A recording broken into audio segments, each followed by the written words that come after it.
Nice. Okay, we're live. Hi, everyone. Welcome to the second edition of Meet the Members. And today we are joined by Doug Greene, who has been a member since December 2017, so a while back. It's been that long? Wow. Yeah. I was checking the other day. I was like, wow, you've been on for a while. I mean, the group started in July of that year, so you were like one of the first ones almost, you know. So Doug is an adventurer, a nomad at heart. He's been keeping it mobile and lining up house sitting gigs, I guess, up to now, thanks to his 98 Toyota Sienna. Doug is an established blogger, podcaster, coach, copywriter, TED speaker, an author. You can follow his work on douggreene.net and also read his book, who happened also to be a TED Talk now, called From Grief to Grace, which I highly recommend. Doug, it's an honor to have you on this new series. Thank you so much for being part of this. Tell me, is there anything that you cannot do? Is it? Well, I can't get out of the house a whole lot right now, right? Because we're in lockdown. Yeah. So, So how are you doing right now? I'm doing good. I'm actually, like you said, I do a lot of house sitting, and it's something I just kind of fell into when I thought I was going to be going full-time vanning. I'm pretty fortunate to have friends all throughout the West, and I've ended up really close to doing full-time house sitting in about four states and 5 or 6 communities. And it just, it's been going day by day. I really had no plans on this, but it's great. So how did you actually get started? You were telling me that you're on like your 7th van or something?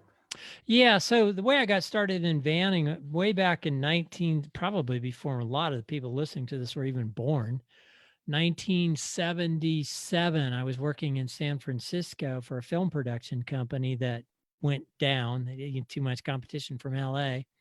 And I had a roommate from college that worked at National Geographic and had a lot of contacts in the back east at newspapers. And I was a photojournalism major, so I was looking for a photography job, newspaper type. And so I figured I'd go back to DC where he lived and get a job back there through his contacts. Well, I had a van at the time, oh my gosh, what was it? Probably a 71 Dodge Tradesman.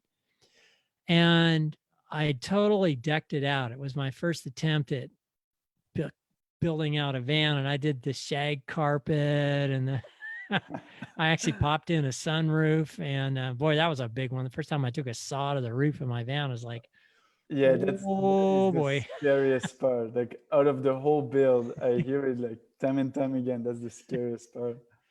So what happened is I finally got the van set up, and I went up to Ashland, Oregon to see a friend of mine for a few days. And then I started heading east to go to DC, and my van's radiator sprung a leak outside of Boise, Idaho. So I limped into town. It was a Sunday. This is before cell phones and all that kind of stuff. And I found a payphone, looked up in the yellow pages for radiator repair, found a guy that said he could fix it the next morning. So I think I stayed in a service station that night. And then I limped to his shop, which was basically just a backyard garage operation. And while he was fixing my van, we started shooting the breeze, and he was asking me questions about myself. And I said, well, and we talked about skiing. And he said, oh, you should check out Ketchum, Idaho. Real cool town, and I was Ketchum. And he goes, well, it's Sun Valley. Oh, okay. Having skied all my life, I'd heard of Sun Valley. So he got the van going again. I went down the highway, and about 50 miles later, there's a turnoff where I had to make a choice. I either had to go to Washington, D.C. or check out Ketchum. So I literally pulled out a quarter and said, okay, heads, I'm going to D.C., tails, I'll check out Ketchum. and he came up tails. So I went up to catch him, and 3 days later, I had a job at a newspaper as a newspaper photographer and feature writer. And that basically became my home for the next 20 years. Wow. So From a quarter toss. yeah, from a quarter. I spent a year in New York and a year in Atlanta in that time too, but I always came back to Sun Valley, and it's still what I consider to be, it's where I've lived most of my adult life. And I may end up back there yet again. And I still go up there a lot and house sit for friends. But that was my first van. And then I'm on my seventh. I've had a Dodge. No, I've had 3 Dodges, 2 Fords, and 3 Toyotas. And that first Dodge and my first Toyota Previa were probably my favorite ones for reliability. The Fords never did run well, but I've liked them all. They've served me well. But I'm kind of jonesing to get a newer Toyota. I'll probably get a 2010 Gen 2. This Toyota I have now, the 98 Sienna, has actually hasn't been real good. It's been pretty problematic. I did not follow my own advice and get it looked at by a mechanic. It was a Sunday, nobody could look at it, and my Subaru was down, and I needed a car, and the price was right on it, so I bought it. And I have literally been paying for it ever since, and probably $6,000 or $7,000 worth of repairs. Wow. So I won't get another older one. But the 2010 is supposed to be the most reliable, and it's the last of the Gen 2s. It's got the engine with the timing chain instead of belt. And the Gen 3s have those rails on the center seats that are kind of hard to work around or take out. So I think 2010 Toyota Sienna, if you're in the market for a minivan, is the sweet spot. If you can afford it. It's 4-wheel drive too, right? Yeah, you can get it in front wheel drive or all wheel drive. Oh, okay. It's one of the very few you can get an all wheel drive. Yeah, that's pretty cool. You had some pictures, right? Show me. Yeah, let me see if we can do this. I need to bring up the picture. This one. So now we do screen share. We're learning as we go here, folks. Actually, Sasha's a pro. I'm just kind of learning. So this is, you should be able to see that. Yeah. Can you see that, Sasha? Yeah, we can see it. So this is the 98 Sienna. Some of the things I was looking for that I really wanted was a car that's kind of brown so it doesn't show the dirt. I wanted one with a sunroof so I could flip it open in the summer and get, that heat out even when it was raining.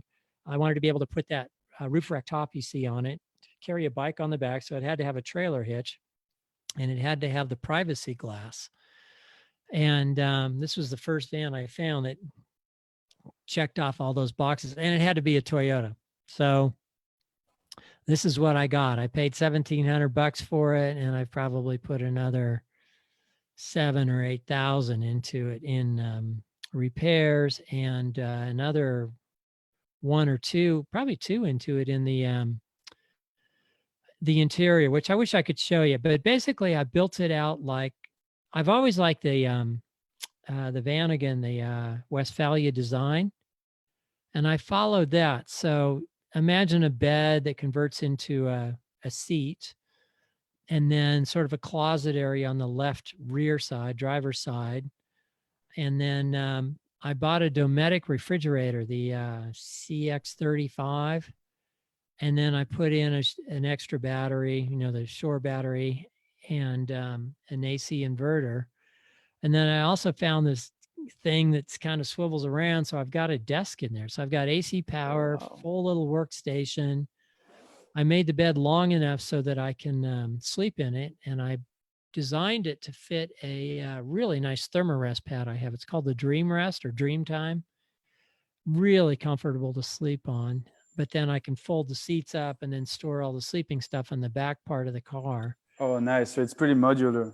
Yeah, it's modular. And then I've got the Reflectix, which you can see in that photo. Yeah. But I've also since then upgraded it, and I have black on one side and Reflectix on the other, so I can black out the windows.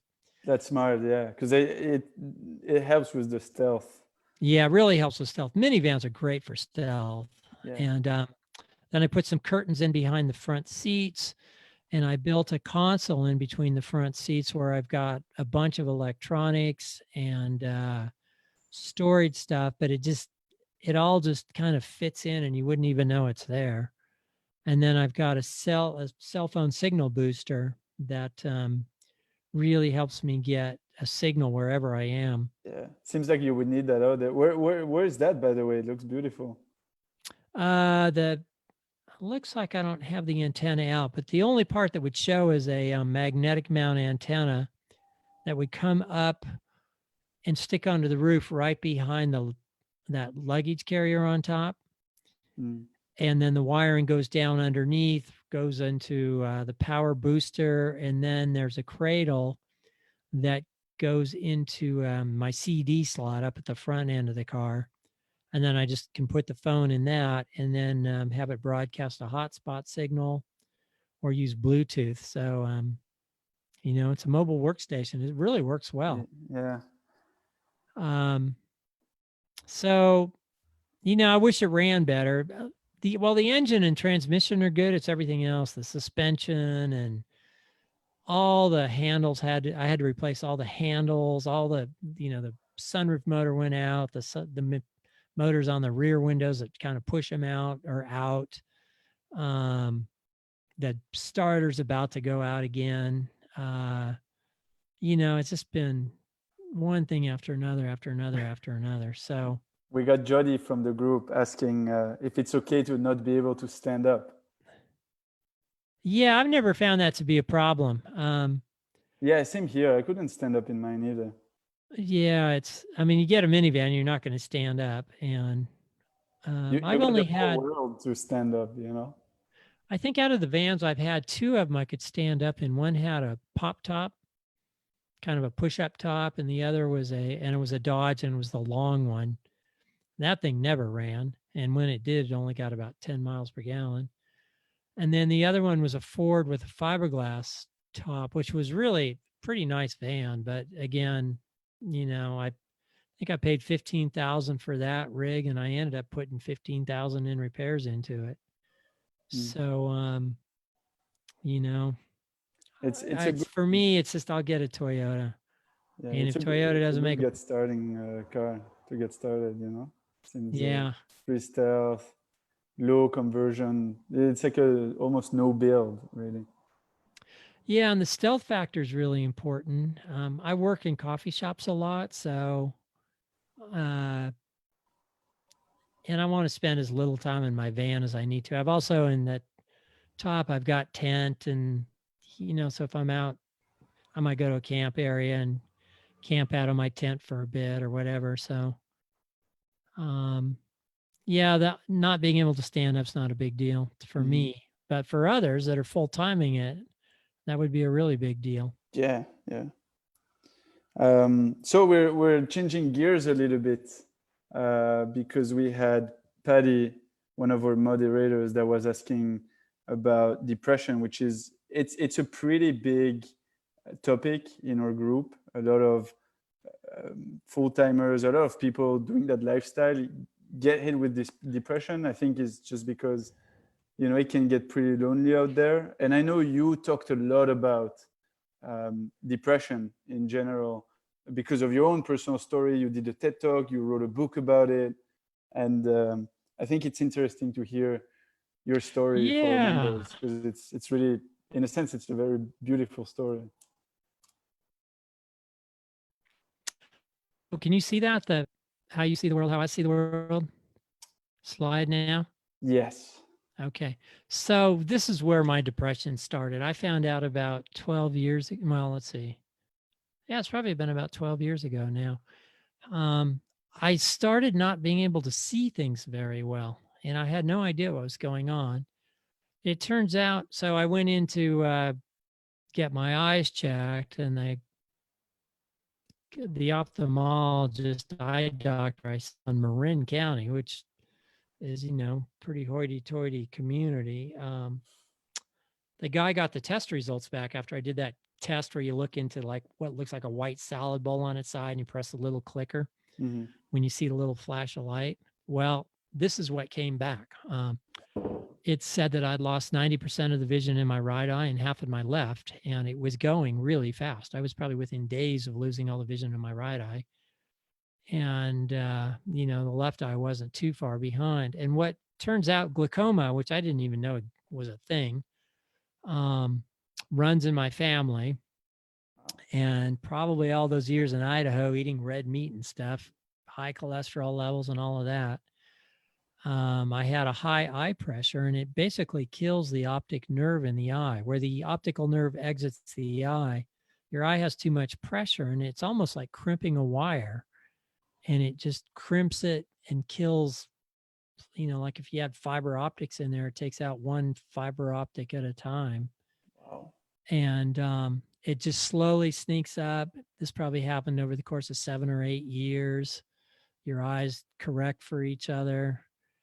And finally, and this is common in glaucoma, it started getting into the central part of my eye. And that's when I got it checked. And the problem with it is there is no, once it's gone, it's gone. That's it. So the only game I had left was to try to save the vision I had. The doctor said, there's nobody in Marin County that can help you. There is somebody in Sonoma that might. She's really, really good.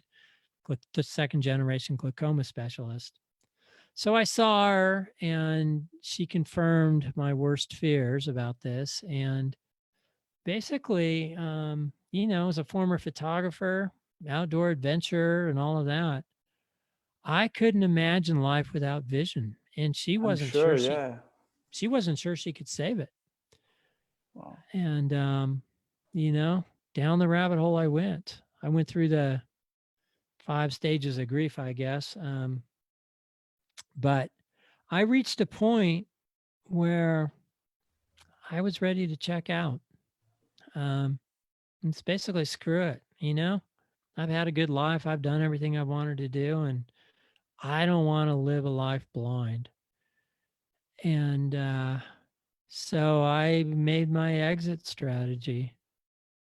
And I had this experience. This is something that I think some people that have in depression might, I mean, you know, you go into this dark place and you resist for a while and this is my experience. I can only talk to my own experience. But I reached a place that was so painful, so dark, that the only way out that I saw was to check out permanently. And so I made my plans, and I threw away my life's work of photography. I wrote all my goodbye emails. I signed a friend to take care of my stuff, what I had after I was gone. And I crossed what I would call a somatic suicide line. I had this experience where I went from resisting death to I stepped over the line to where I felt peace.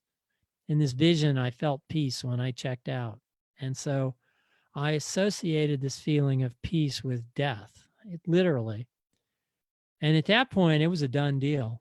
I wasn't listening to friends anymore. Nothing. And the only thing that saved me was this voice that came from outside of me. And I'm not religious, so I'm not going to say God, but something out there said, do your bucket list. And I'm like, what? And I'm going to go back into our mode here. I was like, what? My bucket list? And there's still, even when you're in that darkest of places, logic can still operate. And what I experienced was, or what my thinking went, well, if I check out, I can't do my bucket list. But if I do my bucket list, I can still check out. And the first item on that list was to kayak down the Grand Canyon. Great bucket list item. But problem is there was a 15-year wait list to get on a private trip to go down it. And I didn't have 15 years. I didn't even have maybe a month at the rate I was going. 1 week later, a buddy of mine, one of my kayaking buddies, called up and said, Doug, you know that Grand Canyon permit I put in for 15 years ago? No way. I just got it. Wow. We're putting on in 2 months. Do you want to go? Hey, you know what? You put it out in the universe and it spoke back to you. I remember looking at my phone going, well, I can't say what I said, but it was, I don't know if they monitor this for swearing, but it was unreal. So fast forward 2 months later, I'm on that trip, and there's that saying that wherever you go, there you are. And maybe you can pull up that slide on the. Yeah, so wanted to show that to our viewers. And I'm going to find another picture too. So this is the Crux Rapid on. This is in the middle of the lava rapid. It's the biggest rapid on the Grand Canyon by far. And I'm actually right side up in there. What you see is a paddle. And the water is so big that I'm underneath it, completely immersed. And that was my goal was to kayak every single foot of that river from where we put in to where we took out. I wasn't going to walk anything. And this was the big one. And I had a miracle run. I did make it. But the part that I'm actually going to pull up something else here. Red Wall Cavern, Grand Canyon. I had an experience that, here we go. Images. Okay, where's a good one? Let's go with this one. Yeah, okay. See if I can take this full screen.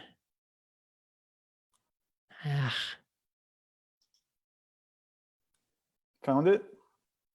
Open image, a new tab. Let's see if that works. Yeah, I found it. Yeah, here we go. Okay, I'm going to bring this down here. And see if I can make that go. All right, so we go to share. Sorry, I'm still. Where did the share go? Oh, I know I have to bring up Zoom. Okay, share. I think that one, yeah. Okay, so this is, do you see it? It's coming. Yeah, wow. That's gorgeous. So that cavern, it was on the day of the morning of our 5th day on the trip. And I was really fortunate in that I was able to, the people I went with had been former Grand Canyon guides, river guides, so they knew the canyon. So even though I was on a private trip, we had commercial people with us and they knew all the places to camp and all the things. Anyway, the guy that sort of became the leader of our trip, not because he wanted to, but just because he was so good at it, said, Doug, because wherever you go, there you are. I was going down the rabbit hole again on the trip. Couldn't escape it. And he said, Doug, I had packed early that morning, so I was good to go. They still needed to pack up the rafts, and I was in my kayak.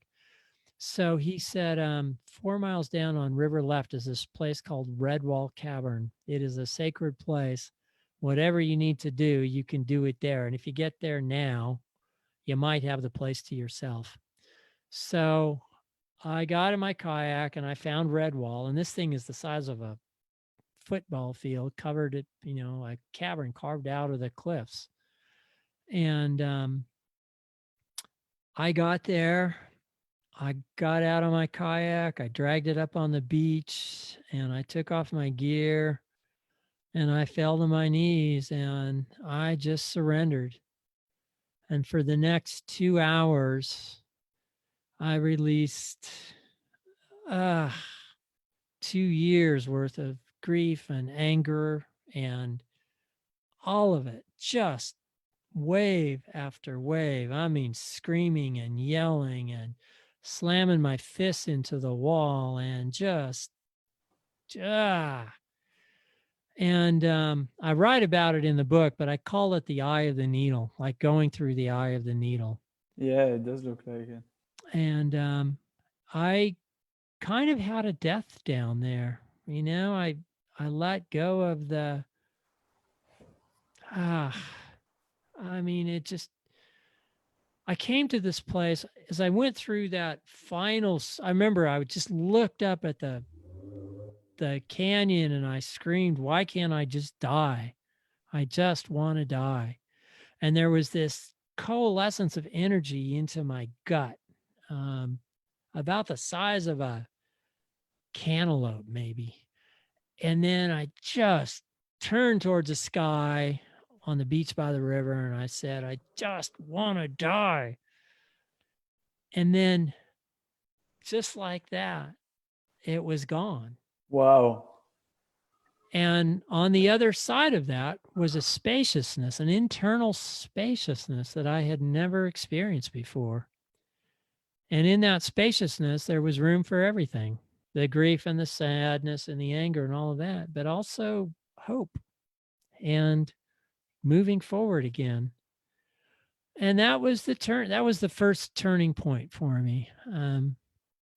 I came out of that trip and I did my second bucket list item, which was to ride a motorcycle solo from Mexico to Canada on dirt roads up the Continental Divide.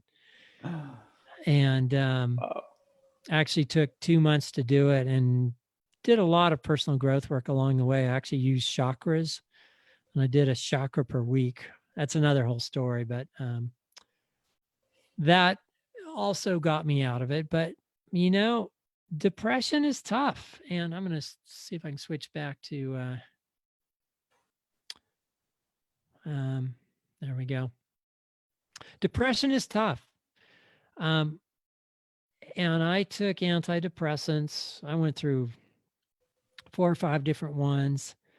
They worked to a certain degree. Some of them didn't work at all. They all tended to kind of cloud me over or pull, they had other side effects that were not good. Made it harder to concentrate, lost my libido, So I finally quit them. And I started going down the rabbit hole pretty hard again. And, again, Grace stepped in. A friend of mine is a medical cinematographer, and he had been invited to film the first international ketamine conference using ketamine for depression. And ketamine is it's totally different than all the other typical SSRIs and stuff they use in depression. And it's actually I always get this wrong. It's like anesthesiology, it's what they give to animals to put on. Yeah, it's like a horse tranquilizer. Yeah, right? tranquilizer. Yeah. Well, they used it in Vietnam for helivac rescues. A regiment, a company's under fire, people get injured, helivacs fly in under fire, and they got to get these guys out. And if they gave these guys morphines, they were just totally knocked out, and so they couldn't assist in the rescue. But they found that with ketamine, the pain was gone, but they could still respond to directions like, hold this compress on your arm or hold this bag, Wow. the IV fluid or something. And they found that the soldiers that they'd given ketamine to had fewer incidences of PTSD. And even if they did have it, they weren't as severe. So that was sort of the first indication, like, whoa, there's something really interesting here.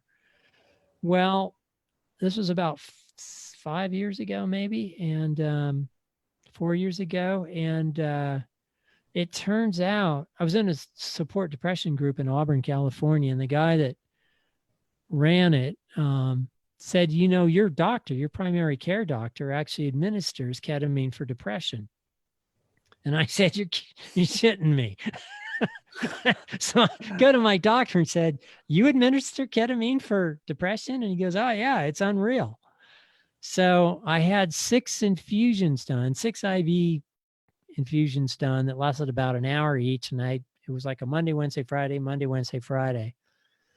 And by the end of the third one, all suicidal ideations were gone, just gone. It's like they were lifted and nothing else was impacted. And by the end of the sixth one, it stuck.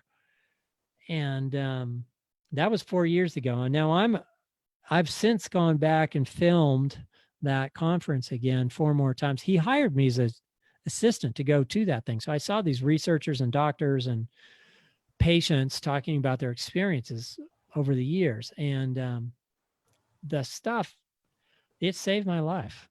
I can't say it enough. And interestingly, it has a 70 to 75% efficacy rate, which is more than twice what the typical SSRIs have.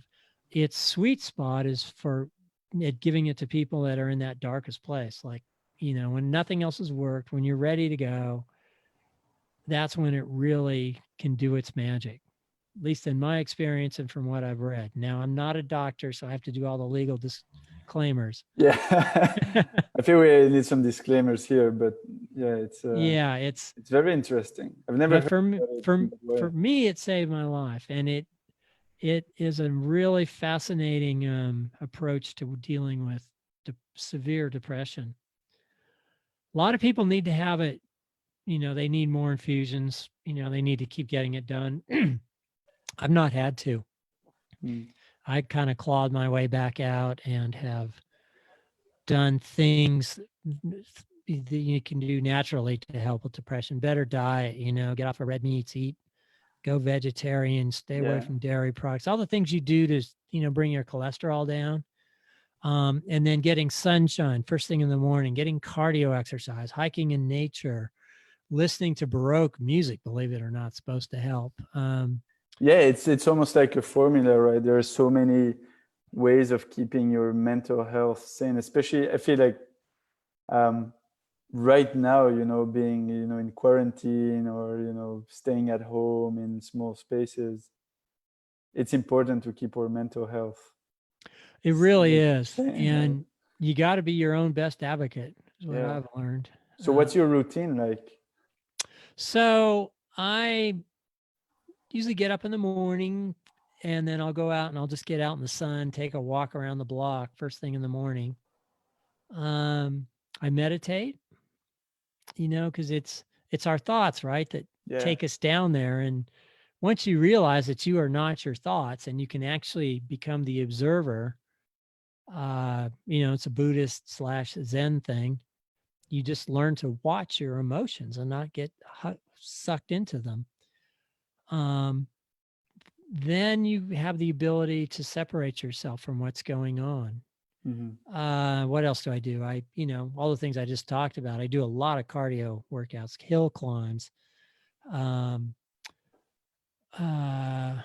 dietary changes I talked about. I listen to Baroque music, classical music a lot. In the winter, I have one of those sad lights, the blue lights, which are supposed to replicate the sun. Oh, yeah. It's like a UV light or? Well, it's like a 10,000 K wavelength. It's like daylight, basically. Okay. So that helps. And then socializing, being around people really helps me from getting caught in my own thoughts and going down. It's sort of a reality check. I'm a social person, so I need that. I think people that tend to like to be by themselves are going to be more susceptible to going down the rabbit hole because they may not reach out. And it takes a lot of diligence. You really just, in my experience, I constantly have to be on it to monitor it. When I even feel myself starting to go dark, it's like, oh no, we're not going there. So I'll go out and get out in the sun or do a run or go hike up a hill or something. Connect with people. I started, there's a great group for people that like to write. There's a international organization called Shut Up and Write, which actually started in San Francisco. And they have chapters all over the States, and they're doing them virtually now too because of the coronavirus. But people meet in coffee shops and we just write. I started 3 chapters here in Shasta. and we meet at a coffee shop, we check in, and then we all hang out together, but we write, journal, whatever it is. Yeah. And in general, I mean, there's so many platforms like meetups, you know, you have meetup.com, you have Facebook events, all that. It's good to congregate, really. We're social animals, you know, we're social we beings. are. And I think ritual is good. Finding a purpose that's bigger than you, right? And just finding good friends, you know, and focus. And I think, what's that book? Man's Search for Meaning is a really good book by Viktor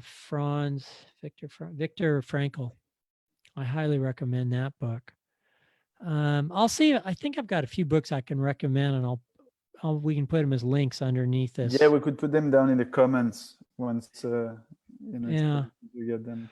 I know Patty asked a question that I'm not sure I have an answer for. It's like, yeah, so I think you kind of answered it, right? Because in a sense, her question was, a lot of people are, you know, go down through that path of depression, don't even realize it, don't know, or don't even ask for help. And it seems like it's almost, you need to have that process, that routine to keep you going. Whether you feel fine or you don't, the routine is important, you know. The routine is important. Also, the way you can support somebody is to just listen. Yeah. Nobody's, you know, when you're down in that rabbit hole, you just see the hole, and all you know is your own voice echoing around in this tight, confined space. And nobody, you know, you don't tell them that you understand where they are, or tell them to just shake it off, because they won't. That's not all. But if you can just listen compassionately without an agenda and just give them an outlet to voice, sometimes that can help. It certainly did for me with my friends. I still ended up going down the rabbit hole, but without my friends, I'm sure I wouldn't be here. So there's that. Yeah, friends are important. You got to be surrounded. I think that ends it perfectly. We're, you know, reaching the end of our interview. Oh, okay. Thank you so much for being on. Yeah. I feel like you have still so many awesome stories to share. So we're going to have to organize another one like this. Yeah. This has been really eye-opening to me, and I'm sure to a lot of people. And, you know, you are an amazing human being, a beautiful soul, and beautiful stories to share, and insights as well. So thanks, Ashin. Thanks for the opportunity to thank you to be here, and good luck with I'm looking forward to hearing some more other interviews. Yeah, okay. Have a good evening. And you're in Shasta, right? Yeah. Okay, at the moment, I'm usually spread out between Colorado, Idaho, and Bay Area and Shasta. So okay. Enjoy then. And to everyone, I'll see you soon for another episode of Meet the Members. We're likely going to have Channing Cash on. Also a great story. So thank you so much for tuning in. Bye, Doug. Bye-bye.